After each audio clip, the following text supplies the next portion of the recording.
Ladies and gentlemen, how you doing? My name is Conman167 and welcome to Wrestling Hub. I'm going to be giving my Monday Night Raw reviews on this show every single week, and hopefully I'm going to be able to do some stuff for SmackDown and potentially NXT moving forward into the future. But oh my god, what was that, Raw? Seriously, what was that? Okay, does Raw stand for rematches all week or what? Okay, like what? I don't want to start on a negative note, but what was that? Oh my god. All right, let's break this down. Let's get into all the results. But how many WrestleMania rematches did we get tonight? 2? Come on. All right, anyways, so starting off the show, we had ourselves a 6-woman tag team match. Asuka, Mandy Rose, and Dana Brooke versus Charlotte Flair, Nia Jax, and Shayna Baszler. Weird ending. I'm not sure if Shayna Baszler is potentially hurt or what it is, but Asuka, Dana Brooke, and Mandy Rose picked up the win. She's selling a leg injury. It could be storyline wise. It might not be. Legitimately don't know at this point. What do you guys think? Let me know. But yeah, this match overall, not too much to talk about. The biggest talking point was Alexa Bliss, who came out in the middle of the match. And Alexa Bliss just creepily laughed there and basically said, hey, I'm going to pick one of you guys, or I'm going to choose one of you to attack, or something like that. I don't know. Somebody in the 6-woman tag team match is in the sights of Alexa Bliss. Maybe Asuka, maybe Charlotte Flair. One of the two, most likely. Maybe Mandy Rose even. I don't know. But yeah, that was that segment. That's that. So, Jinder Mahal. Next up, Jinder Mahal has a new faction. If you guys know, Indashir, one half of Indashir has been called up, and I'm not sure who the other individual is, but they are now known as Shanky and Veer. I love this. This is so good for Jinder Mahal. I'm a big Jinder Mahal mark, okay? I'm going to let you guys know that right now on this channel. I am a Jinder Mahal mark. I loved his WWE Championship reign. I thought he was criminally underrated during that reign, and I thought he was an excellent heel. I thought his time with the Singh brothers was also excellent, but now he gets a giant upgrade from the Bollywood boys to Shanky and Veer, two giant individuals who are going to have a wonderful time on the main roster. Very excited to see how this faction goes. What I was not excited to see was how Jeff Hardy was done so dirty by the WWE. What is this? This is Jeff freaking Hardy, one of the most popular superstars of all time. I wasn't begging for Hardy to pick up a win here, but like, there could have been something. You could have gotten any offense for Jeff Hardy. You could have even made it seem like Hardy was going to win and then have Mahal pull out the victory at the very end. If I was booking it, I would have done a surprise roll-up for Jeff Hardy over Jinder Mahal, then have the goons of Mahal come and beat up Jeff Hardy, but that's just one person's opinion. What did you guys think about Jeff Hardy? Let me know in the comments below. Next up is Riddle and Randy Orton, RK Bro, one of the most entertaining things going on Monday Night Raw right now. This match, though, going into it, okay, I had some certain questions about it because Randy Orton and Kofi Kingston do not get along. We know this. They've had a WrestleMania match, stupid, all that stuff. They do not get along, and they were tagging together tonight. And that was one of my main questions was, is WWE going to just forget about the rivalry, the epic rivalry that was between Kofi Kingston and Randy Orton, or were they going to acknowledge it? And luckily enough, they acknowledged it. So what ended up happening, this was a match between RK Bro and The New Day versus AJ Styles, Omos, and Elias and Jackson Riker. And this was a solid match. I think at times people were a little out of sync. It wasn't the crispest of matches.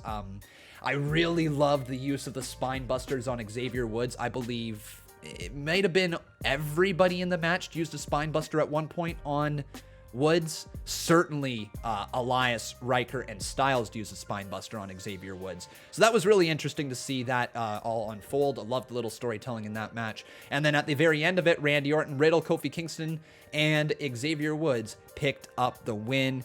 Orton hit an RKO. Oh! Another RKO! What was that for? RKO!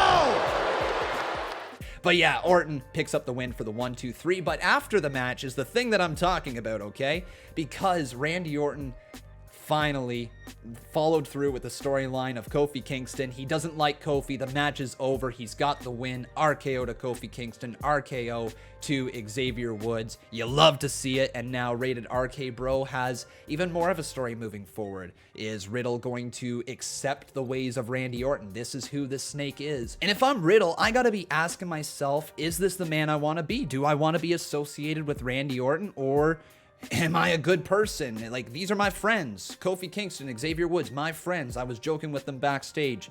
Do I defend them, or do I go with my tag team partner? So I like that story right there for Riddle and Orton. Hopefully they continue to move forward with it, because it's really, really good stuff. Seriously good stuff. We had ourselves Sheamus have his match against Humberto Carrillo for the United States Championship. It feels like we've gotten this match before. It truly does, but I guess we haven't. It's just been lots of segments involving Humberto Carrillo and Sheamus. Before the match actually ended up happening, though, Sheamus destroyed Adnan Virk's entire career before it even began. Sheamus took out Triple H's golden shovel, dug Adnan Virk a grave, and said, "I am burying your ass tonight." The dude just buried all of his calls, basically saying he was way in over his head calling Monday Night Raw. Threw him under the bus. Straight up. And it was great. I loved every second of that from Sheamus. So thank you, Sheamus, for calling out Adnan Virk, because he's got to tighten those screws. He's got to get a little bit more polished with his calls. I think he will eventually, but Sheamus calling him out. During the match, though, between Sheamus and Humberto Carrillo, it was actually a solid match until the very end. It ended in a no contest after a scary-looking situation. I don't know if this was a work from WWE or if this was actually like a straight-up botch, mistake, unfortunate event. Carrillo went to deliver a sunset flip powerbomb to Sheamus, and as he landed, his feet slipped out from underneath of him, and Sheamus landed on top of Carrillo. He fell all the way down. It looks like it could be a hamstring, maybe a tailbone injury. I don't know, but the match was called off immediately right then and there. Usually WWE doesn't call off matches like that. Usually they try to find a way to get to the finish. So hopefully Humberto is okay. He was just starting to get a push. He's in great shape, so you don't like to see anybody get injured. So hopefully he is okay. No contest right there. But we then got ourselves a vignette for the frickin' Lucha House Party. And if you come from my channel, you know how much I despise Lucha House Party. Please, please get them off my TV now. The Loser House Party. Good God, they suck. All right, anyways, we got ourselves Cedric Alexander versus Shelton Benjamin going on next. And this match, man, it was solid, but what were they thinking? Okay, just straight up, what were they thinking? This was the biggest mistake of the night. The misbooking of the night was this match. There's no reason that Cedric Alexander should be losing to a man who is like, what, 10 years, 12 years, 13, 14 years older than him? I don't know the exact age difference, but Cedric Alexander should not be losing to Shelton Benjamin. People in my live chat were saying, let the story develop. Let this develop. Oh, there's a story now, yada, yada, yada. The reality of it is that Cedric Alexander lost on TV to his former tag team partner with very little build. Where do you go from here if you're Cedric Alexander? You have to beat Shelton Benjamin, so all of a sudden that means we're going to get more rematches. You know, rematches every week, right? I just don't get what the purpose of this loss for Cedric Alexander was. I do not understand it. It was the biggest misbooking of the night for me. It was the wrong call, and I cannot comprehend why this ended up happening. Let's get into the next match. We had ourselves up after that was Asuka versus Rhea Ripley. This is one of the rematches that I was talking about from WrestleMania, just thrown on the card here 1 week before they're going to be facing in a triple threat match. Sound familiar?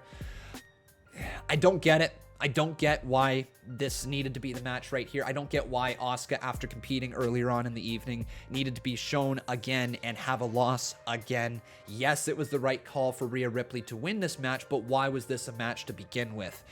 Why not throw Rhea Ripley out there against, I don't know, Jobber McGee, okay? Like, throw her out there against a nobody. Build her up like they built up the Giant in WCW week after week after week. Open challenges for the World Heavyweight title, but nobody of any value comes out and challenge, and she just squashes them. Like that, do that build. Do that exact same build for Rhea Ripley and watch the money you're gonna make.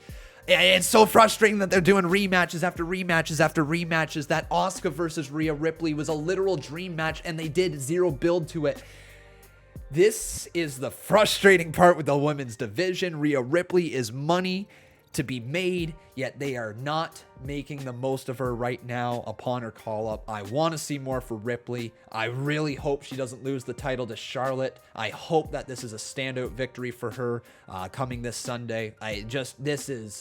You're getting into scary territory with Rhea Ripley. She is almost dead on arrival. She's a heel, but she's not a hated heel. She's just kind of there, and she's your women's champion. Let's add some characters. We know she can go. We know she can talk. We know what she has up her sleeve. So let her loose. Let's see what she can do. Damien Priest versus John Morrison was the next match. This was my favorite match of the night. Without a doubt in my mind, this was the segment of the show for me. Fantastic back and forth. Morrison, so good. Oh, Johnny drip throughout the entire night. He was fantastic, from his fanny pack earlier in the evening to the drip across the side of his hair. Like, dude, this guy, what a character. I'm also loving the fact that they're starting to show some seeds of dissension between John Morrison and The Miz. That is going to be interesting to watch unfold. But during this match, it ended up being Damien Priest who won off of him hitting the lights, his finishing move.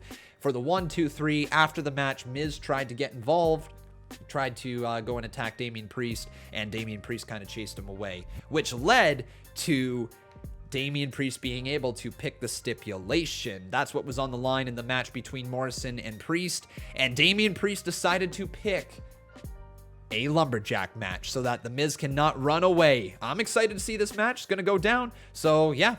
Looking forward to that one. That brought us into our main event, though. Bobby Lashley versus Drew McIntyre. Another rematch right before a pay-per-view. Rematch from WrestleMania. We've seen this match a bunch of times. People are starting to get tired of Drew McIntyre in the main event. And, of course, it was a disqualification finish. This was a main event from Raw 101, and it sucked. I'm sorry. I love Drew. I love Bobby. Can't stand Braun. He's boring as hell. This was not a good go-home feel before a pay-per-view. WrestleMania Backlash, you're supposed to be getting us excited, and all I can think of is, just saw this match. Another version of this match. Like, Braun Strowman being added into this match, I'm sure it's going to be fine. I'm sure it's going to be a fine and dandy match. It's going to be entertaining enough. It is what it is. But Braun Strowman being added into this match does nothing for me. Does absolutely nothing. And he is the most boring character in WWE, in my opinion. He's just a train. Choo-choo. Like, they even added in sound effects a while ago with him. That, thank goodness they took that away. So, yeah, like, Braun Strowman, boring as hell for me. Not somebody who I want to see in the main event scene. Not somebody who I want to see around the WWE title. So, hopefully, after WrestleMania Backlash, we can get somebody fresh for Bobby Lashley. Give me Ricochet versus Lashley.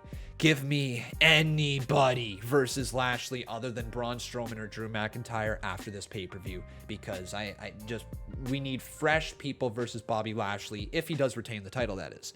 But anyways, that is my review here tonight. The DQ finish sucked. That's the one last thing that I want to say. Raw needs to get away from the DQ finishes. But that is my review from this Monday Night Raw. Kind of flew through it. Hopefully I covered everything, and hopefully you did enjoy. If you did, make sure you do leave a like on this video, and make sure you subscribe to this channel, Wrestling Hub, and of course come over to my channel, Conman167, and drop a subscription over there. I am live literally for every Monday Night Raw, NXT, Friday Night SmackDown, the pay-per-views, you name it. Conman is live when WWE is live. So come on over, check that out, drop that subscription, and of course, follow me on all my social media. But that's enough plugging for now. Thank you guys for watching this video, this review over on Wrestling Hub. I'll be back next week, but until then, take care, have yourself a wonderful night. I've been Con, and that was Monday Night Raw.